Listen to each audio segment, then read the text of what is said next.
কলকাতা চা কেমন লাগছে? এই মলটা আছে তো এটা এশিয়ার দোকান, একটা বাবার দোকান। এটা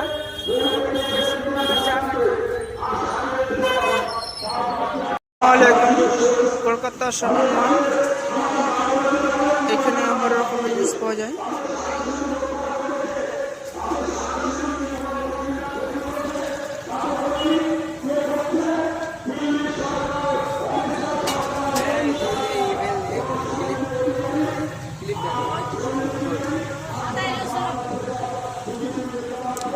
দাদা এটা কত দাম বলে? এটা 1600।